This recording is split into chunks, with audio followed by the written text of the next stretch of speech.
Hello, Sophie here. Today, I thought it would be fun to take you along with me for a real-time adventure as I work, as you can see, on a new 3D bonsai tree.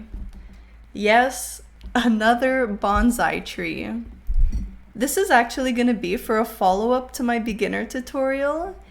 And so the focus of this new video is going to be on all the ways that you can animate grease pencil strokes.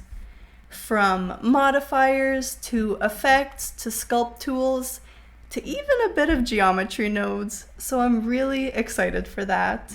Everything except actually redrawing frames because I really do not have the patience for frame by frame 2D animation. Definitely massive respect for all of the 2D animators out there. So I originally wanted to use the same bonsai as I made for my beginner tutorial, save myself some time. And I will be drawing this new tree today using all of the same concepts that I covered in that tutorial. But there are a few areas that I need to approach with a slightly different mindset for the animations that I am planning to work out. So I'll talk a bit more about that when I get to those sections in particular. So for now, I hope you enjoy this 25 minutes of working together. Definitely let me know in the comments what you'll be working on alongside me. And if you enjoy this kind of background chatter working together video, then I would highly recommend Minnie Small. I'll link her in the description, of course. She has an amazing art channel. She's an amazing artist. And she makes hour to hour and a half paint with me videos. And working from home, sometimes I find that that's really all I need. Like just a friendly voice in the background. Something that I don't need to listen too hard to. So originally, my plan for this video was to talk at the same time as I drew. I knew this was risky because talking doesn't come that easily to me in general, and talking while I do other things usually doesn't go that great. But I wanted to see if it would help to script, to plan out some things that I would say. So I don't really talk about this. I'm not trying to hide it or anything. But actually, all of my videos are fully scripted, including this one right now. And so I thought that could maybe take some of the pressure off of talking while drawing if I at least didn't have to think up what I was going to say on the spot. But it turned out that if I thought talking while drawing was difficult, talking and drawing and reading my script ended up being impossible. So after a bit of a failed attempt, the tree was not turning out very great either. I scrapped that idea. I just put on some music, and you're gonna see me get really into that music at some point.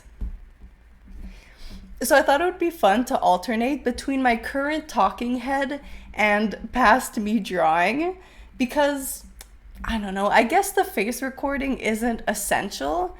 I always find that seeing someone's face, having like a face to put to the voice, it really adds that extra bit of connection, and I'm always a fan, so I always like to include it in my own videos. So I'm just working in a brand new 2D animation file. Nothing fancy, and I've added in my ink brushes.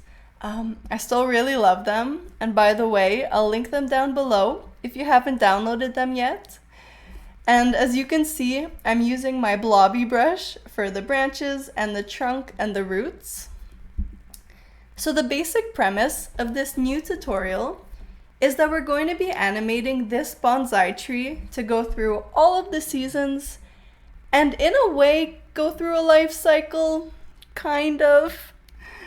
So we'll have it grow from the ground, go through spring, summer, fall, then lose its leaves, and then finally get lost in a snowstorm of white so we can restart everything and have it loop.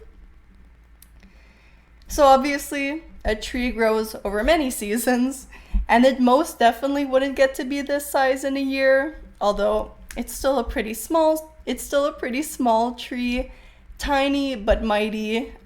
But I think this tree has definitely lived a few years. So I wish I could offer this as a literal follow-up to my beginner tutorial, especially to people who've made their own bonsais. I have definitely loved seeing them on social media when people have tagged me in them. It's just the coolest thing. There's just a few things that need to be approached with a bit of a different mindset for this to work. So I actually planned this tutorial using my bonsai from my beginner tutorial, and it works. Like, I was able to plan out the full thing. It's just not as glorious as I think it could be. And also, with that piece, I really overboarded it with details, which was definitely fine for a still image, for a still 3D piece that we rotated around. You know, it was fine that I let myself go very intense with the details, but it got tricky to animate because it hadn't been created with that intention. So I figured, start again, keep it simple, make it casual, and bonus, get a casual video out of it. So I'm actually using strokes all the way for this piece, no meshes converted into grease pencil this time. So that's because a big part of this new tutorial is the build modifier, a truly amazing creation. We'll be using it to grow this bonsai tree out of thin air. Actually, you can start to see past me drawing me add in our very first build modifier and start to play around with the keyframes. So I'm going to offer this blend file for people to follow along with for that tutorial. And I'm going to get rid of the build modifier because that's going to be one of the things we're going to cover together. But I just wanted to add it in now to test it out to make sure that everything was going to work properly. And so in order to get the best effect with the build modifier, we need to be intentional about how we draw the strokes.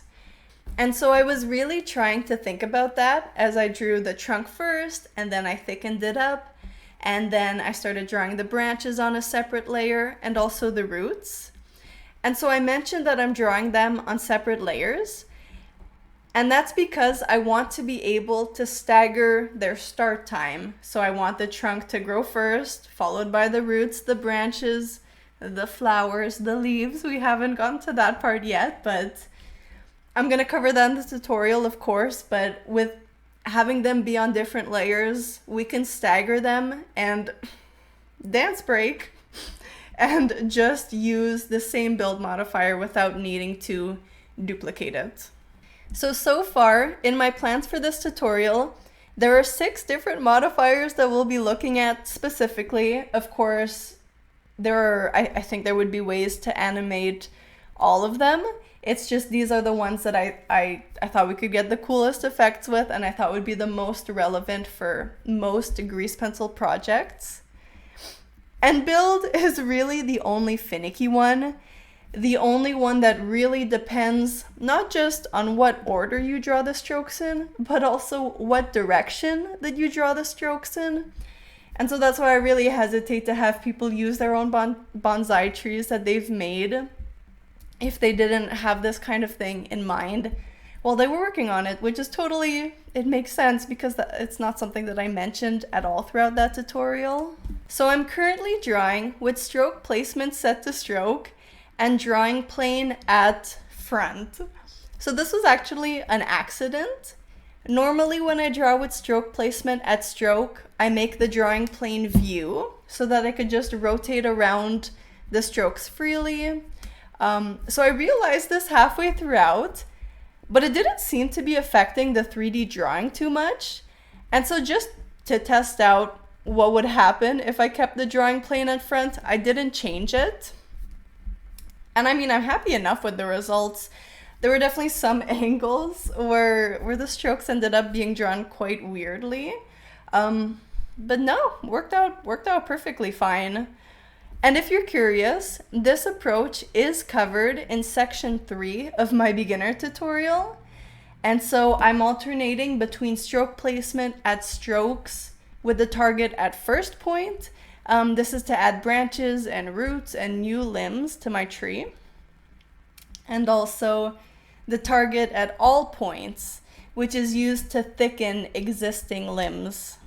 So here, I'm changing the world color so that I can make sure to see the light pink flowers that I'm trying to draw in. And I am so excited that we're getting to the flowers. So another difference between this version and my beginner bonsai tree is that the flowers are going to be a big part of this tree. They're not going to be like an afterthought like they were with the beginner bonsai. And so these two are going to be drawn in using the build modifier to, emulate spring. So we're gonna go, the tree is gonna get drawn in, then the branches, and then the flowers, which I'm so excited about. And so I started by just dotting a few of these strokes throughout my tree. I was really trying to scatter them to not get too hung up in one area too long. Because like I mentioned, for the build modifier, it matters in what order you draw the strokes. So I tried to start quite scattered, and then I could go back in if I wanted to add a little more detail to some of the flowers, some little petal details here and there. And so I actually tried something new and really exciting with these flowers. When I thought of this, it shocked me that I had never thought to try to do this before. So I've talked quite a bit throughout my channel about hue randomization. It's actually what my first ever video was about. Funnily enough, the whole rainbow line art trick I described, don't really do that anymore. I mean, I use hue randomization a lot. I mean, it's true that I haven't made that type of piece in Blender in Grease Pencil for a while. I've slightly changed the type of work that I make with Grease Pencil for the time being. But all that to say, so this is a setting that you can access in the stroke dropdown at the top when you're in draw mode. Let me look. Right, so to the right of the stroke strength, the opacity, the radius, to the right of those sliders, you have a stroke drop down. By the way, I have a whole video about this if you're curious, like I mentioned. But in that drop down, you have a box called randomize, and you can check it. And once it's active, there are all kinds of different settings that you can randomize. And I always also check the box just to the right of the sliders to make it affect the stroke as a whole. And so I just finished. For my ink brushes, I played around a lot with the randomization of the strength and the opacity. Those are the same thing. I keep mixing them up. With the randomization of the radius and the opacity for my ink brushes. But I've realized I've never touched the randomization of saturation or value found just beneath the randomization of hue. I don't know why this never crossed my mind. And so I thought of using them for these flowers because I still want some variation in the color of these flowers, but I didn't want to use hue randomization because I still wanted them to all be like the same shade, the same kind of pink. Like with hue randomization, the flowers would have gone from, the extreme would have been, they would have gone from purple to like orange. And I really wasn't feeling that. I didn't think it would look very nice. So by randomizing the saturation, this allowed me to get parts of the flowers, some of the petals to be very light, almost white, very light pink, and for others to be vibrantly pink. And you can see that going on right now. I think it looks just amazing. I was so happy that I thought of it. There's still a bit of hue variation, which is why some of the petals are like cooler in color, a bit more purpley pink, and other ones are warmer in color, more towards the red end. But it's really that variation in the saturation that I think really makes these petals gorgeous.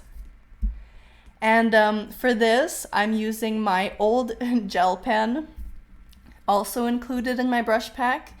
I wanted some variations in the opacity of the strokes. That's the one.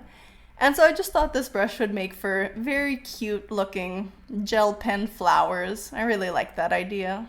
So we have a bit of time before we move on to the leaves. So I thought it could be nice to talk about this style of video.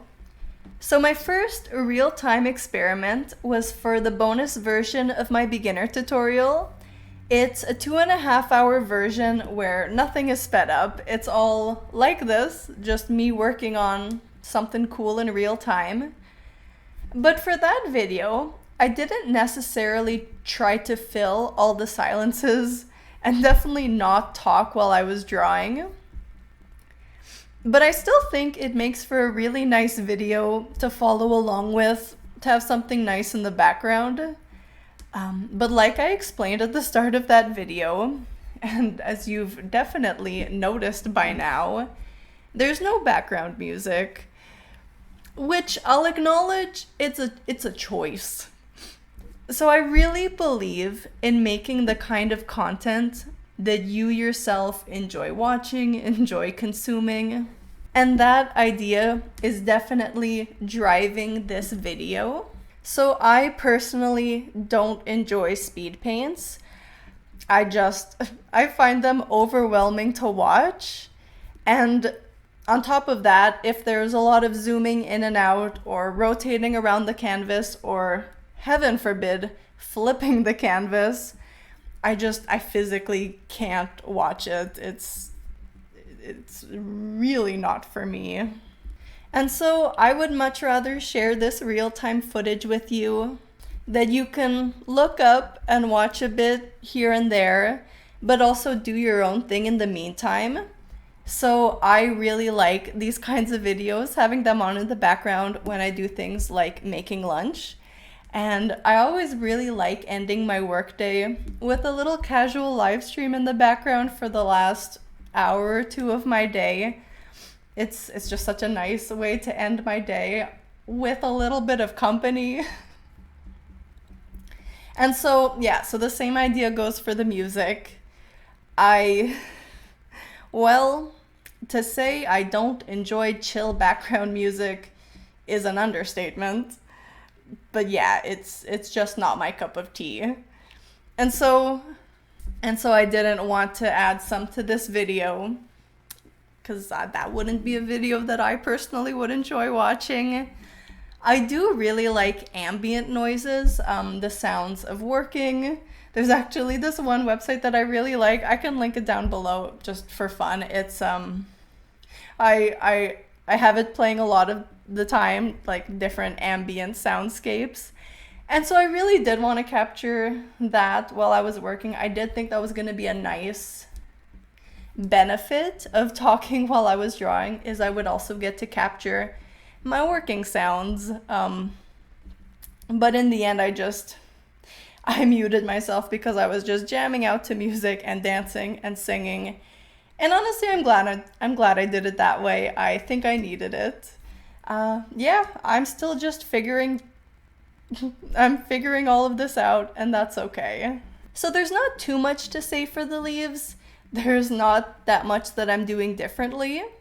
I also played around with the randomization of value for these strokes, and I do really like the effect by the end of it. I think it makes a lot of sense for the leaves to have different values because, you know, the leaves layer on top of one another, and typically I'm looking outside my window at the trees. The leaves at the top are lighter in color, and at the bottom they're darker in color. So I think it turned out really nicely.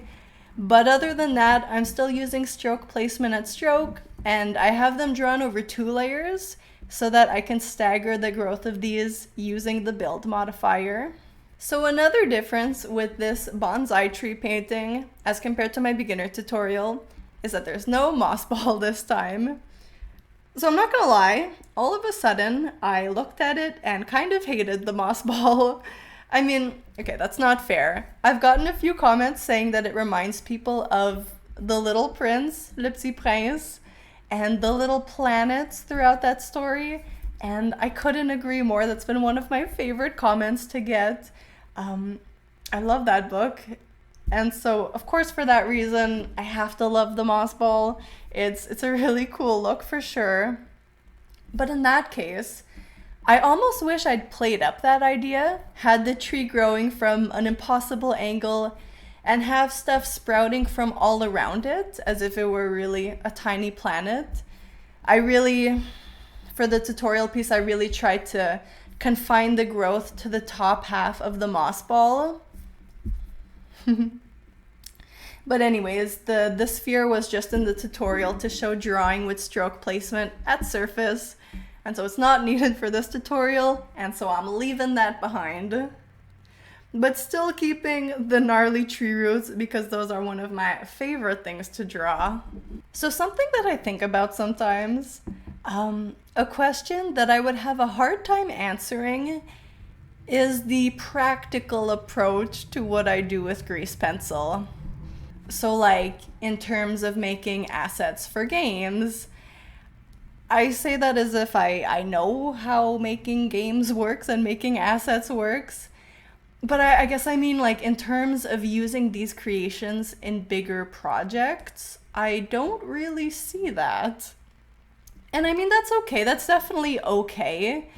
I'm definitely happy just focusing on making cool stuff for the delight of it, stuff that like captures my imagination, and sharing the concepts that I learned from making those cool things. And then I guess I can leave it to others to figure out how to use those concepts in a practical way. I really like having cool ideas and figuring out how to make them possible. I think I'm really good at not giving up until I found a way to achieve even the wildest of ideas. If I'm feeling a bit hard on myself, sometimes I call it stubbornness, but for the most part, I like to call myself tenacious, at least when it comes to having a cool idea that won't leave my head and not stopping until I make it a real thing. But I guess I've been thinking about this because I've been taking an online course on composition that's been just transformative, so incredible. And so I've been doing a lot of painting studies and practice pieces in Krita. That's my painting program of choice, free and open source. We love it. We love free and open source here. So I've been following along with this course, and the information is absolutely incredible. And I'll link it below if I'm gonna keep raving about it. I have no affiliation with them at all. I really love the platform for online art courses. But so there's definitely an emphasis on this kind of work being used to make concept art for movies, games, the like. And that's work that I don't really see myself doing. So it gets me thinking a lot about the dreaded, what am I even doing in life? Thankfully, I beat myself up with that question a lot less than I used to, but it still remains that I don't see there being a practical use for what I do. I don't know, is that the right way to put it? Like, I think art has value, and it has value to make art for the purpose of making art, and it's okay for art to be an end in and of itself. But I guess that's how I see my work, not as concept art for other projects or assets that can be used in larger works. And I guess I'm trying to embrace that and having a bit of a tough time. So I'm working on a commission for a friend, and I'm so excited about it. And if all goes well, I think this would be a really cool thing to turn into commissions that I could offer.